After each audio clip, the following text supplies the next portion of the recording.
बहुत समय पहले की बात है। विजयनगर राज्य में एक निर्धन किसान के यहाँ एक सुंदर पुत्र का जन्म होता है, जिसके दाएं हाथ में एक सुंदर आकृति बनी होती है। बड़े ही सुंदर पुत्र को जन्म दिया है तेरी बहू ने। जी दादा। जा, पंडित जी को बुला ला, तेरे पुत्र का नामकरण कर जाएंगे। जी रामू दादा। इतना सुन किसान पंडित जी को बुलाने के लिए चल देता है और पंडित के घर पहुंचकर, पंडित जी। हाँ भाई हरिया, इतना परेशान क्यों हो रहा है? आज हमारे घर पर पुत्र रत्न की प्राप्ति हुई है, बस उसी का नामकरण के लिए आपको बुलाने आया हूँ। चलो फिर, इससे शुभ और क्या होगा। दोनों किसान के घर की ओर चल देते हैं। दोनों घर में प्रवेश कर जाते हैं और पंडित चटाई पर बैठ जाता है। किसान अपने बालक को पंडित के पास ले आता है। बड़ा ही सुंदर पुत्र है हरिया तुम्हारा। इसका राशि का नाम राज है, क्योंकि जब यह 18 वर्ष का हो जाएगा तब इसका विवाह राजकुमारी से होगा।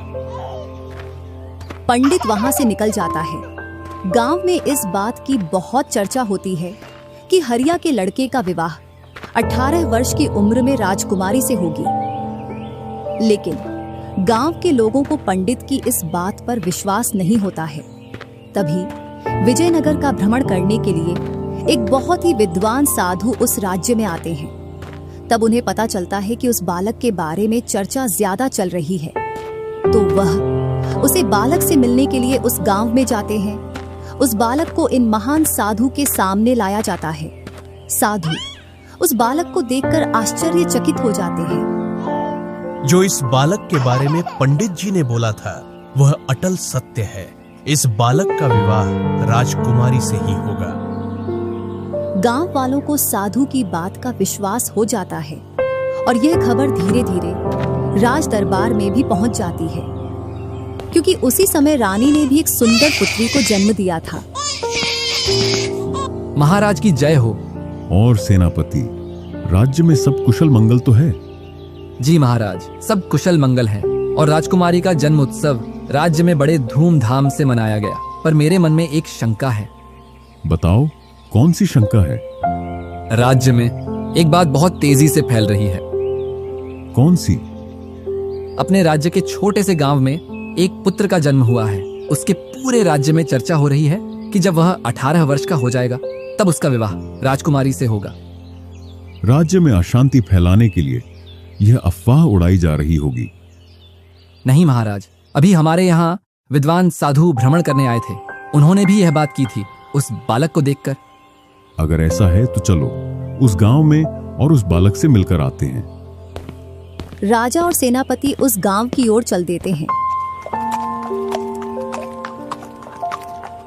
और वह उस गांव में पहुंच जाते हैं। महाराज, आप यहाँ, आपने हमको बुला लिया होता, हम आ जाते। ऐसा कुछ नहीं है मुखिया जी, जनता के बीच में आना जाना भी चाहिए। जी महाराज, बताइए क्या सेवा कर सकता हूँ? हम उस बालक से मिलना चाहते हैं जिसकी चर्चा आज पूरे राज्य में है। जी महाराज, अभी चलते हैं उसके घर। गांव का प्रधान सेनापति और राजा को हरिया के घर ले जाता है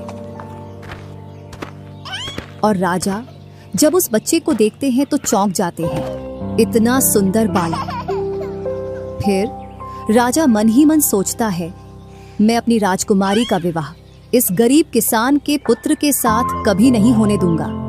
राजा अपना गुस्ताखी भरा दिमाग भिड़ाता है और सोचता है, इस बालक को किसान से लेकर इसे जंगल में ले जाकर मार दूंगा। महाराज कुछ बोलिए। इतना सुंदर बालक मैंने अपने जीवन में पहली बार देखा है। यह बालक तो हमारे साथ राजमहल में रहेगा, इसके लिए यह घर ठीक नहीं है। नहीं मालिक, ऐसा मत बोलिए, हम हमारे बच्चे को कहीं नहीं जाने देंगे। राजा जैसे तैसे उस किसान और उसकी बहू को कुछ धन देकर मना लेता है। राजा उस बच्चे को लेकर जंगल की ओर चल देता है। चलते चलते वह एक बहुत ही घने जंगल में पहुंच जाता है और वहां जाकर रुक जाता है। वह उस बच्चे को एक बड़ी सी लकड़ी पर रख देता है और अपनी तलवार निकालकर इस बच्चे पर वार करने जाता है। अरे महाराज रुकिए, ये क्या अनर्थ कर रहे हो? मैं अपनी पुत्री का विवाह कभी इससे नहीं होने दूंगा, इसलिए इसकी मृत्यु करना ही सही है। नहीं महाराज, अगर प्रजा को यह मालूम चल गया कि आपने एक मासूम बच्चे की जान ली है तो प्रजा आपको कभी माफ नहीं करेगी। तो मैं इसका इंतजार करूं कब बड़ा हो और यह राजकुमारी से विवाह करे? नहीं महाराज, इसको ऐसा ही जंगल में छोड़कर चलते हैं। जंगली जानवर इसको वैसे ही मारकर खा जाएंगे, जिससे इसकी मृत्यु भी हो जाएगी और हमारे ऊपर इसकी हत्या का आरोप भी नहीं आएगा। राजा सेनापति की बात मानकर उस बालक को जंगल में छोड़कर राज्य की ओर निकल जाता है।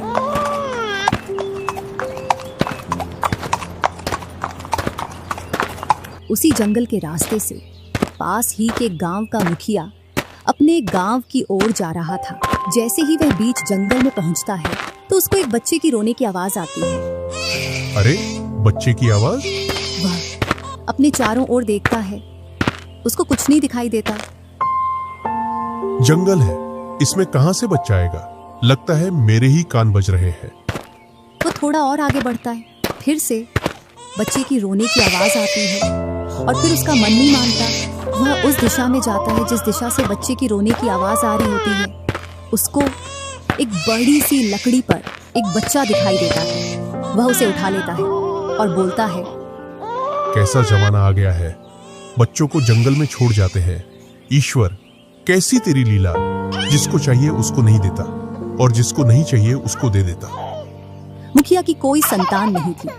उसे बच्चा पाकर वह बहुत खुश होता है और खुशी खुशी अपने गांव की ओर चल देता है।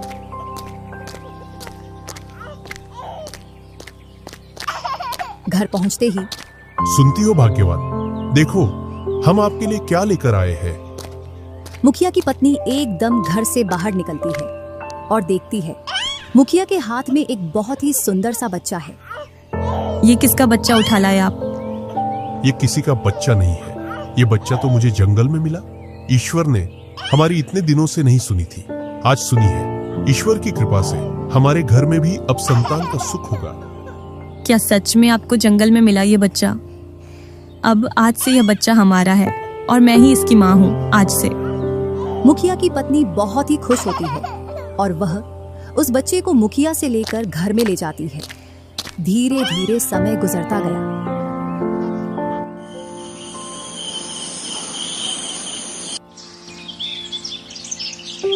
मुखिया और मुखिया की पत्नी ने उस बच्चे की खूब परवरिश की और वह धीरे धीरे 18 वर्ष का हो जाता है।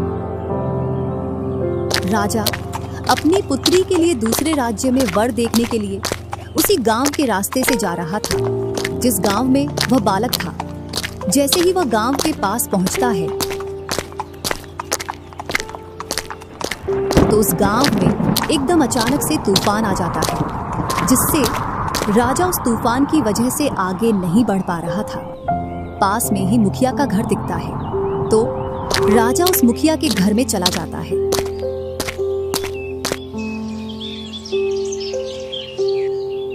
मुखिया के घर में एक सुंदर युवक को देखकर राजा चौंक जाता है। क्या यह तुम्हारा बेटा है? ये तो बहुत ही सुंदर है।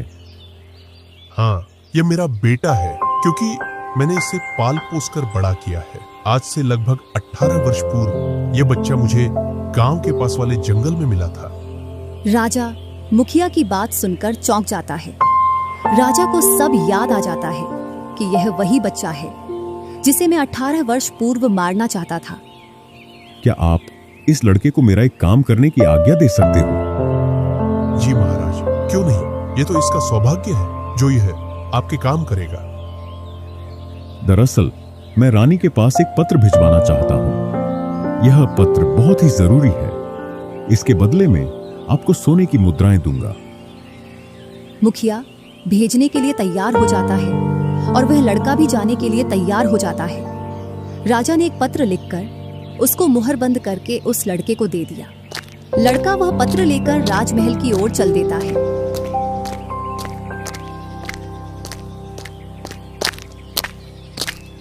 वह पहली बार राजमहल जा रहा था, जिससे वह रास्ता भटक गया और शाम होने को आ गई। उसने मन ही मन सोचा, अब तो मैं राजमहल नहीं पहुंच पाऊंगा और रात भी होने वाली है। मुझे यही कहीं रुकने के लिए अपनी व्यवस्था देखनी पड़ेगी। थोड़ी और दूर चलने के बाद उसको एक कच्चा घर दिखाई दिया। वह घर के पास चला जाता है। जब वह घर के अंदर देखता है तो उसमें बूढ़ी औरत लकड़ी जला रही थी। लड़के ने सोचा, आज की रात यहीं गुजार लेता हूँ, और वह घर के अंदर चला जाता है। तू कहाँ से आ रहा है और इस सुनसान जंगल में कहाँ जा रहा है? मैं राजमहल जा रहा हूँ, राजा का पत्र रानी को देने के लिए, लेकिन अब तो रात हो गई है और मैं रास्ता भी भूल गया हूँ। मुझे ये घर दिखाई दिया तो रात रुकने के लिए मैं यहाँ आ गया। बेटा, तू यहाँ रुक तो सकता है, लेकिन ये डाकुओं का अड्डा है और उन लोगों ने तुझे अगर यहाँ देख लिया तो वो मुझे मार देंगे। बूढ़ी औरत की इतनी बात सुनकर लड़का एक बार तो घबरा जाता है, पर अंधेरे में कहीं और जाना इतना आसान नहीं था और वह दिन भर का थका हारा था। उसको नींद भी आ रही थी। उसने सोचा, जो होगा वह देखा जाएगा, अब रात में और कहाँ जाऊंगा। तो वह वहीं रात रुक जाता है। बूढ़ी औरत ने घर के कोने में उस लड़के को सुला दिया। लड़का घर के कोने में चुपचाप सो जाता है। जैसे ही आधी रात होती है तो डाकू अपने ठिकाने पर आ जाते हैं। जैसे ही वे उस लड़के को देखते हैं तो बुढ़िया पर बहुत गुस्सा करते हैं। ये कौन है? इसको यहाँ क्यों सुला रखा है? यह बच्चा जंगल में रास्ता भटक गया है, इसलिए यह यहाँ सिर्फ रात काटने के लिए रुका है। जैसे ही सुबह होगी यहाँ से निकल जाएगा। डाकू उसकी तलाशी लेते हैं, जिसमें उनको एक चिट्ठी मिलती है। उस चिट्ठी पर राजा की मोहर होती है। डाकू मोहर को देखकर घबरा जाते हैं। कहीं यह हमको मरवाने या पकड़वाने के लिए तो नहीं आया है। सभी डाकू उसको मारने की सलाह बनाते हैं। बूढ़ी औरत उनसे मना करती है, ऐसा मत करो, वह एक मासूम लड़का है, वह आपको पकड़वाने के लिए नहीं आया है। तेरी बातों का विश्वास नहीं करेंगे। तू हमें इसके हाथों से मरवाना चाहती है। यह तुम लोग क्या बोल रहे हो? मैं ऐसा क्यों करूंगी? पहले आप इस चिट्ठी को खोलो, इसके बाद कुछ करना।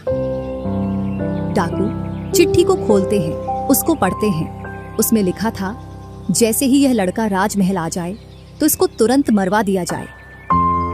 डाकू एक बार फिर लड़के की तरफ देखते हैं तो वह एक भोला भाला और मासूम लड़का है। डाकू चिट्ठी को बदल देते हैं और उसे वापस मोहर बंद करके लड़के के पास रख देते हैं और सभी डाकू वहां से चले जाते हैं।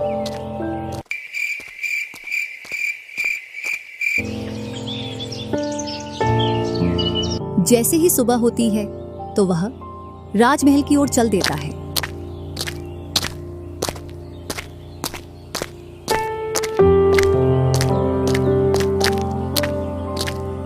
दोपहर तक राजमहल पहुंच जाता है। राजमहल में जाकर रानी को चिट्ठी देता है। रानी चिट्ठी को पढ़ती है।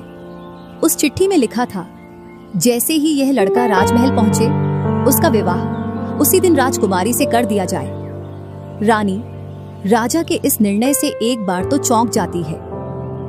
जैसे ही रानी ने लड़के को देखा, वह लड़का रानी को बहुत सुंदर और बहुत अच्छा लगा और रानी ने उसी दिन राजकुमारी और उस लड़के का विवाह करवा दिया।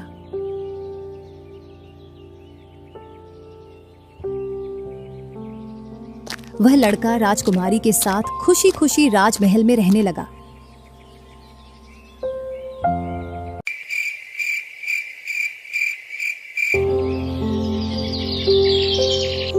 कुछ समय बाद राजा अपने राजमहल आया तो वह उस लड़के के बारे में जानना चाहता था कि उस लड़के के साथ क्या हुआ है। राजा ने रानी से पूछा, उस पत्र वाले लड़के का क्या हुआ? आपके कहे अनुसार उस लड़के का विवाह अपनी पुत्री से कर दिया। राजा इतना सुनकर बहुत गुस्से में आ जाता है। जिस बात को वह नहीं होना देना चाहता था, आखिर वह हो ही गई। राजा अपने राज दरबार में सभा बुलाता है और उस लड़के को दंड देता है। तुमने हमारे साथ छल किया है। नहीं महाराज, हमने आपके साथ छल नहीं किया है। पर जो हमने तुम्हें मरवाने वाली चिट्ठी दी थी वह कैसे बदल गई? महाराज, जैसी चिट्ठी आपने दी थी वैसे ही चिट्ठी मैंने महारानी को लाकर दे दी थी। उसके साथ मैंने कोई छेड़खानी नहीं की थी। बस रास्ते में एक जगह रात जरूर रुका था, इसके अलावा और कहीं मैं रास्ते में भी नहीं रुका था। तुमने मेरे साथ विश्वासघात किया है। मुझे तुम पर विश्वास नहीं है और यह विवाह मेरी अनुमति के बिना हुआ है। मैं इस विवाह को नहीं मानता। आज ही तुम्हें फांसी की सजा दी जाएगी। महाराज, ये आपका निर्णय गलत है। ये आपको मेरे विवाह से पहले सोचना चाहिए था। अगर आप इस लड़के के पहले से खिलाफ थे तो इसको राजमहल क्यों भेजा? इसको वहीं मार देते। अगर अब इनको फांसी होगी तो आपको अपनी बेटी को भी फांसी पर लटकाना होगा।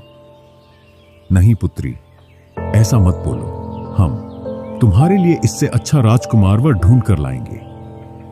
राजकुमारी राजा की एक भी बात नहीं मानती है और राजा की बातों का बराबर जवाब देती है, जिससे राजा को अपनी बेटी के सामने हार मानना पड़ता है और उस लड़के को वह राज्य का राजकुमार घोषित कर देता है।